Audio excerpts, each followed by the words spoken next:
Não dá nem para acreditar, mas já é o 6º ano consecutivo que o Rust fica em primeiro lugar como linguagem de programação mais amada pelos desenvolvedores na maior pesquisa existente na área de tecnologia, com o adicional de que quem usa o Rust para programar declarou que vai querer continuar usando ele ano que vem. Então algo novo está acontecendo e que vai ser explicado dentro desse vídeo em detalhes, só que se prepara, porque para isso a gente vai ter que entender o passado, o presente e o futuro da história da programação, começando pelo surgimento da linguagem COBOL. Você provavelmente já deve ter ouvido a palavra COBOL, mas só como uma daquelas coisas que era dos tempos do mainframe e que de fato não está errado, até porque COBOL é considerado como uma das primeiras linguagens de programação a serem criadas. Mas o que será que estava acontecendo lá no passado para alguém sentir a necessidade de criar uma linguagem de programação? Excelente pergunta, e é agora que você vai embarcar comigo numa viagem no tempo,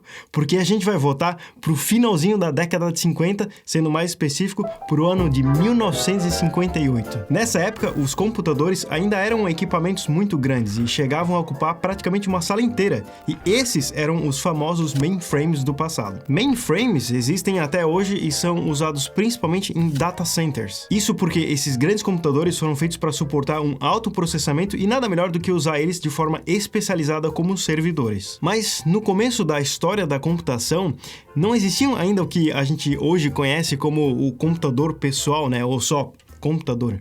As únicas máquinas usadas para fazer todo esse tipo de trabalho eram os mainframes. E é claro que, como toda boa máquina com a arquitetura de von Neumann, onde era possível armazenar os programas no mesmo espaço de memória que os dados, os mainframes eram programáveis e a linguagem utilizada na época era Assembly. O Assembly existe até hoje e é uma linguagem fantástica no quesito low level. Isso porque programar em Assembly é praticamente conversar com o computador na linguagem dele, na linguagem de máquina. Ou seja, as instruções precisam ser absurdamente precisas e exatas, ou então se você errar qualquer coisa, o planeta Terra explode. E isso é o que pode complicar um pouco ao usar Assembly, que é o fato dela dar total liberdade para a pessoa que está programando fazer o que ela quiser. E quando eu digo total liberdade, é total mesmo. Você, como programador Assembly, vai precisar controlar e administrar manualmente não somente o uso da memória,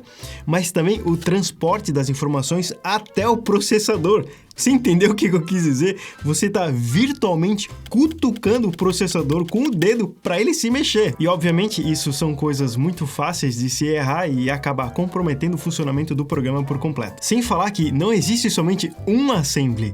A linguagem ela é tão baixo nível, tão dependente do que o processador quer ouvir de comandos, que ela acaba mudando as suas instruções de acordo com a arquitetura do hardware utilizado, com a arquitetura do processador. O assembly que foi usado para programar os jogos que o processador do Master System entendia era diferente do assembly que o processador usado no Nintendinho entendia, que era diferente para o processador usado no Mega Drive, que era diferente para o usado no Super Nintendo, e por aí vai. E esse problema de portabilidade era só uma das dificuldades que essa galera do passado sentia ao ter que programar também os diferentes tipos de mainframes que existiam. Foi aí que Grace Murray Hopper, juntamente com um grupo de pesquisadores, começaram a desenvolver uma linguagem que fosse mais intuitiva, ou seja, mais fácil de manusear e que fosse mais ampla, podendo ser usada em diferentes sistemas. Foi então que eles criaram o COBOL. E turma, foi um sucesso simplesmente sensacional. Se existisse pesquisa do Stack Overflow nessa época,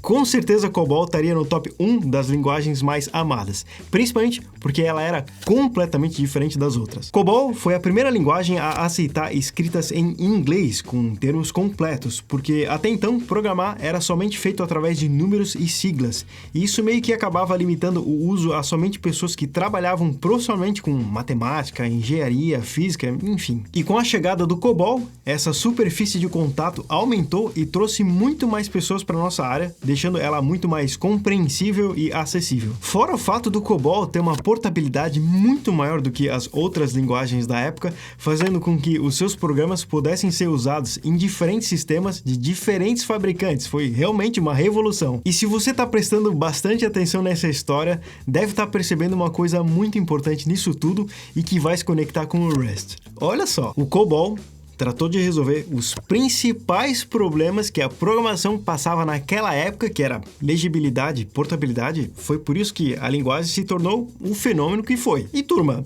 obviamente problemas acontecem até nos dias de hoje. Praticamente todos os dias a gente se depara com novas tecnologias, novas bibliotecas e novas features. Isso porque as pessoas estão percebendo problemas e as oportunidades que esses problemas criam para inventarem coisas incríveis para você, para mim, para o mundo, e esse mesmo comportamento no mundo das linguagens não é novidade nenhuma. Então, totalmente ligado a isso, a gente vai embarcar uma última vez na nossa máquina do tempo, porque agora a gente vai retornar para os dias de hoje e ver o que está acontecendo na atualidade.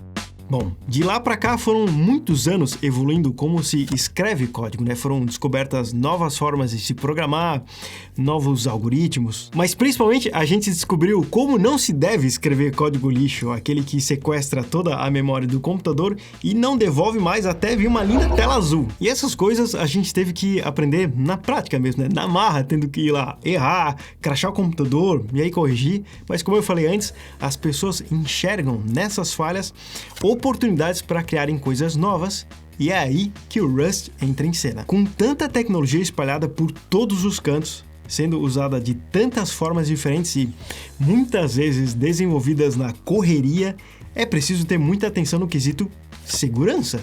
Correto? Show, porque Rust vem mandando muito bem nesse ponto de uma forma excepcional por conta de uma feature muito interessante chamada Zero Cost Abstractions. Essa abstração de custo zero é uma das principais características que fazem com que o Rust seja uma linguagem low level, ou seja, com o potencial de altíssima performance como C ou C++, mas com a carinha de high level, de leitura fácil, como Python, Ruby ou JavaScript. Isso porque a ideia é que você consiga escrever códigos de alto nível, high level, mas com o compilador da linguagem te dando gratuitamente um desempenho pelo menos tão bom quanto qualquer código de baixo nível otimizado que você mesmo poderia ter escrito. E isso só é possível pelo fato de que o gerenciamento de memória em Rust é feito durante o estágio de compilação.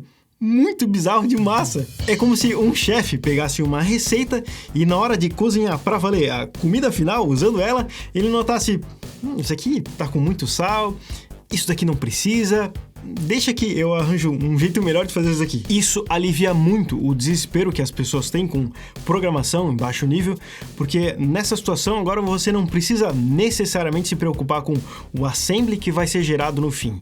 Deixa que o chefe, né, o compilador, vai achar a forma mais otimizada e segura de fazer isso. E esse conceito ajuda a entender também outras características do Rust, como o uso seguro de memória, isso porque em Rust não existe garbage collector. Para quem programa mais em baixo nível, por exemplo, está familiarizado com a bucha que é gerenciar isso manualmente. Seja por ter a responsabilidade de alocar e desalocar recursos para liberar espaço da memória, ou pior, pelo cuidado de não tomar do sistema operacional um segmentation fault, ou mais conhecido como segfault. Isso acontece quando o seu programa tenta acessar o endereço de memória que foi reservado por um outro programa, ou que não existe mais, e aí o sistema operacional fecha instantaneamente o seu processo. Já em linguagens de mais alto nível, como o JavaScript, você tem disponível o Garbage Collection, que é justamente o gerenciamento automático disso tudo, alocando e liberando os endereços na memória que não estão sendo mais utilizados pelo seu programa. Só que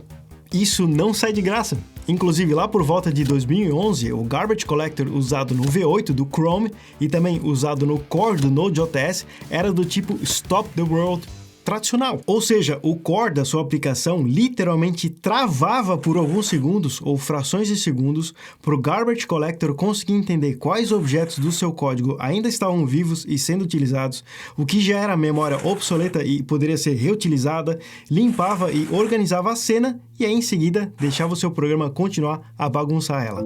Obviamente, isso ao longo dos anos evoluiu para outras abordagens muito mais rápidas e transparentes, mas, novamente, em Rust, o curioso é que isso é feito automaticamente pelo compilador antes do código ser rodado. Então, essas verificações acontecem durante a compilação e previnem que a memória exceda ou que algum endereço seja sobrescrito ou lido de forma indesejada, e isso se torna uma mão na roda para quem se preocupa com a segurança dos seus programas e dos seus dados, o que é muito louco porque você não tem nem garbage collector e nem tem que gerenciar a memória. Fora que, se você precisa gastar tempo para gerenciar isso manualmente e energia tomando cuidado para não pisar a bola nesse ponto, que por sinal é disparado o maior problema das aplicações de baixo nível, isso vai ocupar espaço e energia na sua cabeça que poderia ser usado para pensar em outras coisas importantes, como por exemplo coisas pelo lado do negócio. E falando em pensar, é agora que a gente esbarra num problemão do Rust. E é a primeira impressão que se passa quando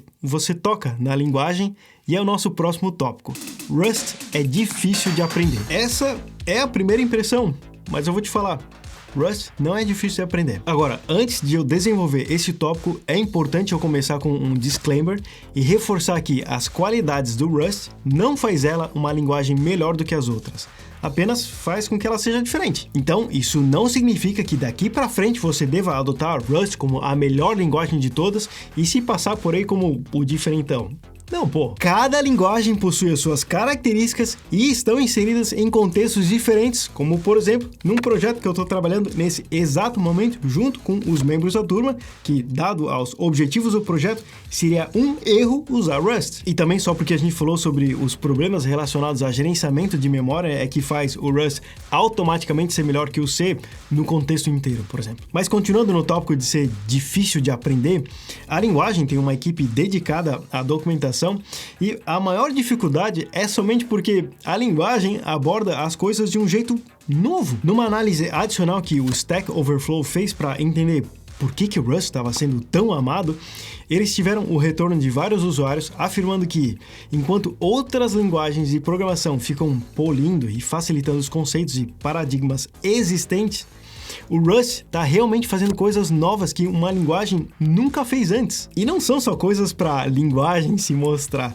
O retorno foi que esses usuários sentem que essas escolhas de design resolvem problemas difíceis do que é encontrado hoje na programação moderna. Chris Dickinson, que na época trabalhava no NPM, deu o seguinte depoimento sobre o Rust. Olha que legal! Rust é uma linguagem de programação que parece ter sido desenvolvida por UX designers de usabilidade. Eles têm uma visão clara, um porquê da linguagem e escolhem cuidadosamente o que adicionar nela, o que retrabalhar, enquanto ouvem o que a comunidade realmente deseja. Não há pontas soltas, é tudo coerente e que suporta perfeitamente o fluxo de trabalho de um desenvolvedor. Um último comentário que eu queria destacar e que revela uma outra característica muito curiosa do Rust foi feito por um desenvolvedor conhecido por Skysh. Ele disse que, diferente de outras linguagens que quanto mais performático você quer que o seu código seja, naturalmente mais sujo ele vai ficar, mais irreconhecível e críptico, vamos colocar assim. No Rust, isso não acontece.